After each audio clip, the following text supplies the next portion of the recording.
Hi అండి. Welcome to ప్రభా cooking videos.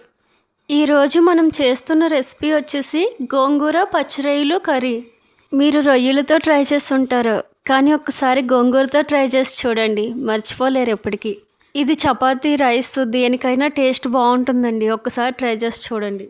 కొన్ని రొయ్యలు తీసుకొని వాష్ చేసుకొని సాల్ట్ కారం వేసి కలుపుకోవాలి. ఈ రొయ్యల్లో వాటర్ వేయకూడదండి, రొయ్యల్లోనే వాటర్ ఉంటుంది. ఈ రొయ్యలంతా మంచిగా బాయిల్ అవ్వి వాటర్ ఇంకిపోయిన తర్వాత ఆ రొయ్యలను తీసి పక్కన పెట్టుకోవాలి. అదే పెనంలో గోంగూర వేసుకోవాలి.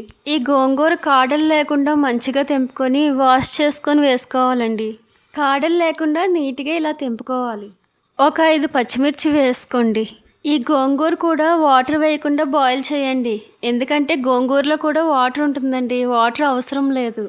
పచ్చిమిర్చి వేసినప్పుడే ఆనియన్ వేయాలండి. నేను సగం బాయిల్ అయిన తర్వాత వేసాను ఆనియన్.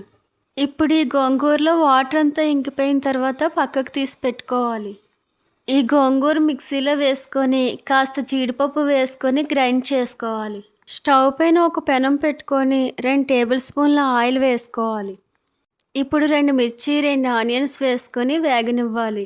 మిర్చి నేను 2 వేసాను, ఎందుకంటే ఆల్రెడీ గోంగూరలో నేను 5 మిర్చి వేసాను కాబట్టి. ఆనియన్స్ వేగిన తర్వాత ఒక టమాటా వేసుకొని వేపుకోవాలి. టమాటా ఒకటే వేసుకోవాలి, ఎందుకంటే గోంగూరలో పులుపు ఎక్కువ ఉంటుంది. లైట్గా అల్లం వెల్లుల్లి వేసుకోండి. అల్లం వెల్లుల్లి ఎక్కువ వేస్తే గోంగూర టేస్ట్ మనకు సరిగ్గా తెలియదు, అందుకని తక్కువే వేసుకోండి అల్లం వెల్లుల్లి. ఈ కర్రీకి ఆయిల్ కూడా కాస్త ఎక్కువగా వేసుకుంటేనే టేస్ట్ బాగుంటుంది. 1 స్పూన్ సాల్ట్, స్పూన్ కారం, స్పూన్ గరం మసాలా వేసుకొని కలుపుకోవాలి. ఇప్పుడు గ్రైండ్ చేసి పెట్టుకున్న గోంగూర వేసుకొని కలుపుకోవాలి. ఇప్పుడు బాయిల్ చేసి పెట్టుకున్న పచ్చిరొయ్యలను వేసుకొని కలుపుకోవాలి. 1 గ్లాస్ వాటర్ వేసుకొని ప్లేట్ మూత పెట్టుకొని 5 మినిట్స్ ఉడకనివ్వాలి.